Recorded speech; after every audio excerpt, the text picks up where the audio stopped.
Styrke i nakken og ryggen er en forudsætning for, at dit barn kan lære at holde sit eget hoved.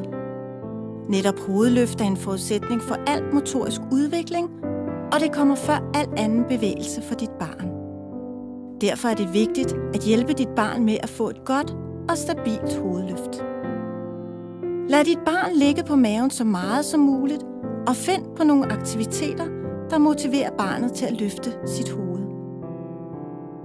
Gradvist vil du se, at dit barn får mere og mere styrke og kan holde sit hoved i længere tid ad gangen. Dit barn må ikke være ked af det, når det skal ligge på maven. Til gengæld må det gerne komme på arbejde og ase og mase.